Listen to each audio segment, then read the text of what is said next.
No natural resources, no land to expand, an island chain battered by earthquakes, tsunamis, and typhoons, sitting on the edge of the world. And yet, this country became the fourth largest economy on Earth. It produced the world's first novel, the world's greatest warrior culture, the world's most devastating military defeat, and then the world's most stunning comeback. Japan didn't just survive history, it kept reinventing itself over and over until it became something the world had never seen. This is that story.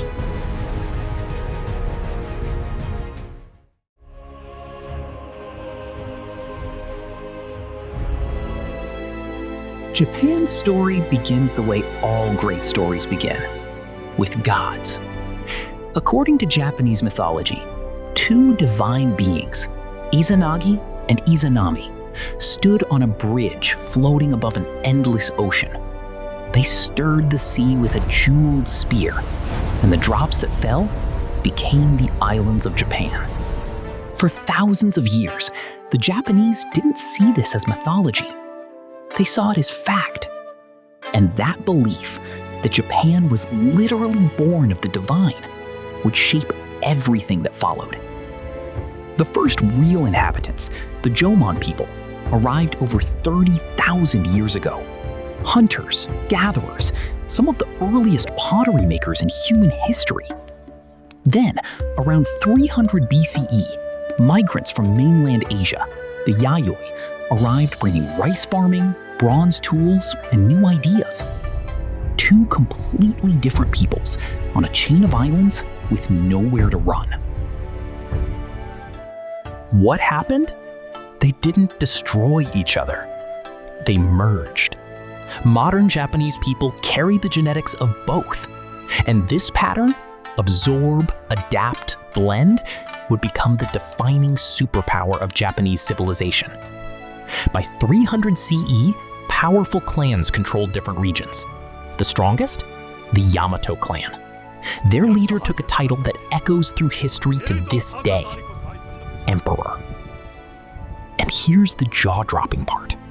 The imperial line that started with those ancient Yamato rulers has never once been broken. The Emperor of Japan today traces his family line directly back nearly 2,700 years, the oldest continuous monarchy in all of recorded human history.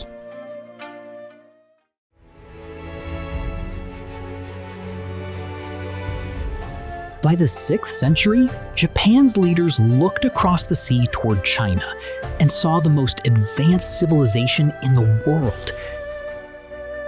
And they made a decision that sounds almost too simple to be genius: copy everything. They sent thousands of students, monks, and diplomats to the Chinese Tang dynasty. They came back with Buddhism, Confucian philosophy, writing systems, architecture, art, music, and government structure. But here's where Japan's genius kicks in. They didn't become China. They took everything China had and made it Japanese. Chinese characters became the foundation for Japan's own unique writing, hiragana and katakana.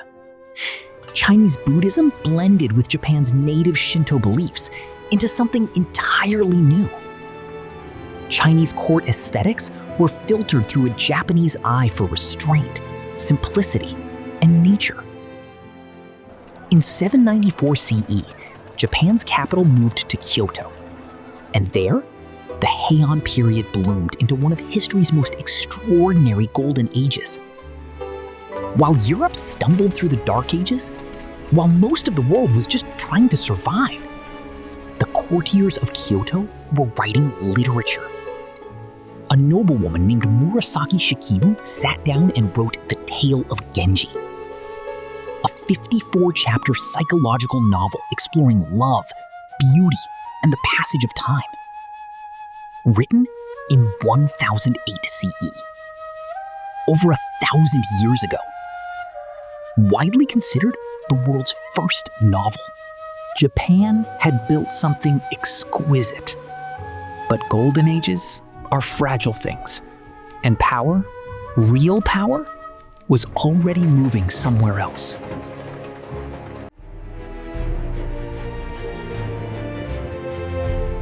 While the emperor wrote poetry in his palace, warriors were taking over. The samurai, originally elite bodyguards, had grown into a full military aristocracy, and in 1185, a warlord named Minamoto no Yoritomo seized control of the country and established Japan's first shogunate. The emperor kept his throne, his ceremonies, his divine status, but the shogun held the sword, and the sword held Japan. This military government would define Japan for the next 700 years, and it was immediately tested. In 1274 and again in 1281, the most powerful military force on Earth came for Japan. The Mongols. Kublai Khan. Twice. Both times, massive typhoons destroyed the invasion fleets before they could land. The Japanese had a name for those storms: kamikaze, divine wind. Their gods had saved them twice, and that belief in divine protection would echo dangerously far into the future. But the centuries that followed brought Japan's most violent era, the Sengoku period. 150 years of civil war, warlord against warlord, castle against castle, fire and steel. From that chaos, 3 men emerged who would reshape everything. Oda Nobunaga, brilliant, brutal, the first to use European firearms in Asian warfare. He was on the verge of unifying Japan when his own general betrayed and killed him. Toyotomi Hideyoshi, a peasant who rose to become the most powerful man in Japan through sheer cunning. He unified the country, then launched 2 disastrous invasions of Korea and died having failed at empire. Tokugawa Ieyasu, patient, cold, calculating. He waited for both men to exhaust themselves. Then he moved. In 1603, he became shogun and founded a dynasty that would rule Japan for over 250 years. The Tokugawa era brought something Japan had barely tasted: peace. Cities flourished, art exploded, kabuki theater, haiku, woodblock printing, all were born. But Tokugawa peace had one iron condition: Japan shut its doors, completely, for 250 years. No foreigners in, no Japanese out. One tiny Dutch trading post on a man-made island in Nagasaki Harbor was Japan's only window to the world. Japan didn't know the world was changing. And then, the world came to Japan, uninvited.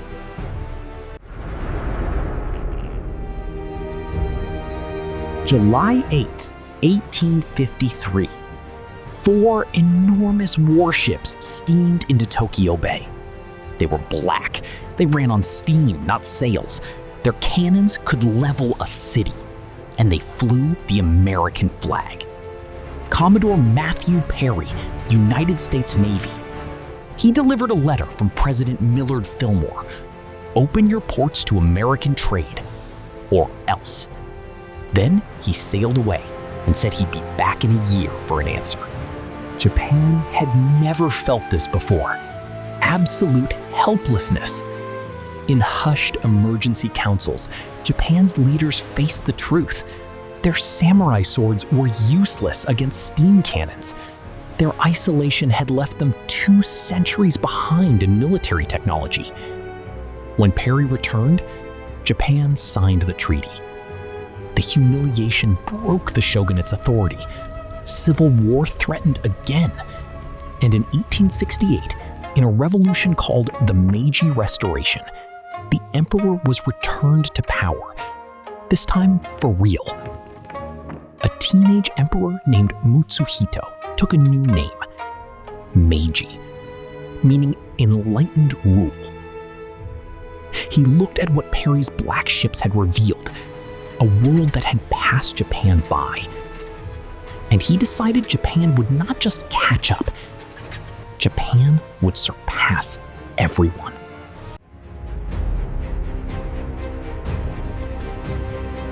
What Japan did next has never been repeated in human history. The Meiji government ran the oldest play in Japan's book and ran it harder than ever before. Study the world's best, copy shamelessly, make it your own. German doctors built Japan's hospitals. French engineers designed its railways. British experts built its navy. American educators built its universities. Samurai were abolished. Feudal lords surrendered their lands. The entire social structure of Japan was dismantled and rebuilt in a single generation. In 40 years, 4 decades, Japan went from a feudal society of swords and rice paddies to an industrial nation with steel mills, a constitutional government, a modern army, and a navy that could challenge the world. The international powers still didn't believe it. So Japan proved it. In 1894, Japan fought China and won. In 1905, Japan fought Russia, the massive European empire, decisively. For the first time in the modern era, an Asian nation had defeated a European power on the battlefield. The world was stunned. Japan was not.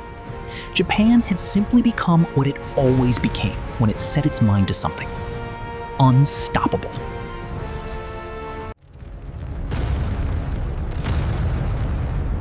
But power has a poison in it. Military success fed an ideology of expansion, of empire, of racial superiority.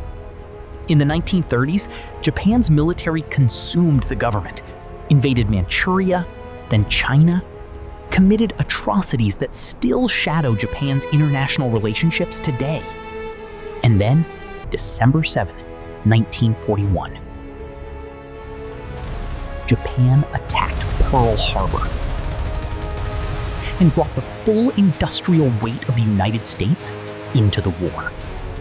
For 4 years, the Pacific burned.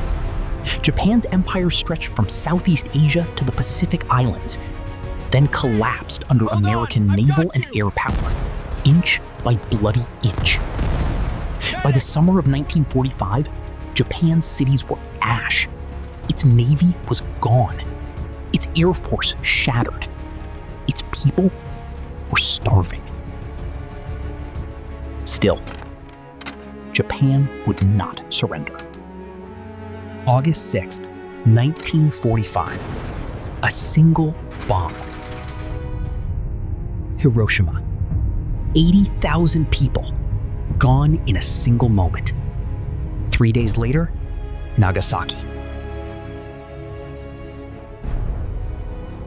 On August 15th, Emperor Hirohito spoke to his nation by radio for the very first time in history. In formal, ancient Japanese, many couldn't understand the exact words, but the meaning was clear. Japan had surrendered. The war was over. Japan, the nation of the divine wind, the unbroken imperial line, the samurai, the empire, lay in ashes. And then, Japan did what Japan has always done. It evolved. Under American occupation, Japan built a new constitution, one that renounced war, guaranteed human rights, and established democracy. And freed from the crushing weight of militarism and empire, the Japanese people channeled everything, every ounce of discipline, creativity, and collective will into a single mission: rebuild. An American engineer named W. Edwards Deming came to Japan with ideas about quality manufacturing that American companies had ignored. Japanese companies didn't just listen. They built entire philosophies around his ideas. Toyota invented production systems the entire world now copies.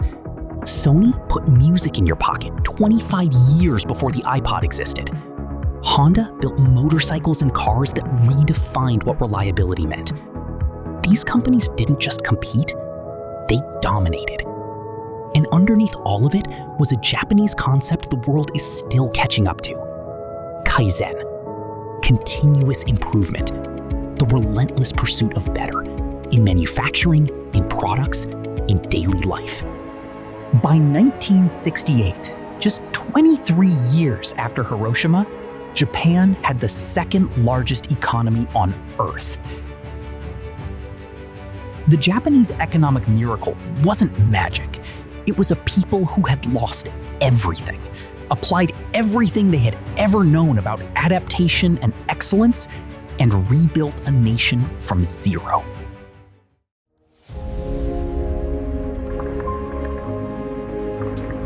But Japan's most lasting conquest of the modern era wasn't economic. It was cultural.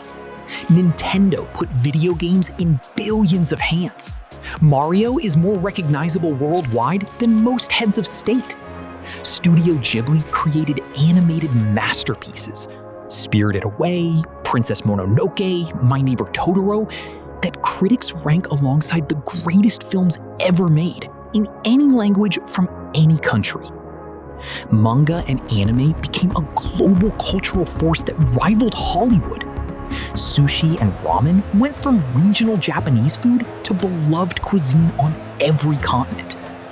Zen philosophy, meditation, martial arts, ikebana, the tea ceremony, Japan gave the world tools for living more beautifully. The isolated island nation that once locked its doors to the entire world now lives inside billions of people's daily lives. But Japan isn't done evolving. While the rest of the world consumed its pop culture, Japan quietly started building the sci-fi future. They innovated. Today, Japan is pioneering the integration of humans and machines. They are building advanced robotics to care for the elderly, construct their cities, and run their businesses. It is the only place on Earth where a 1,000-year-old Shinto shrine sits seamlessly in the shadow of a neon skyscraper, and where an AI-driven robot is literally blessed by a priest. They are already living in tomorrow.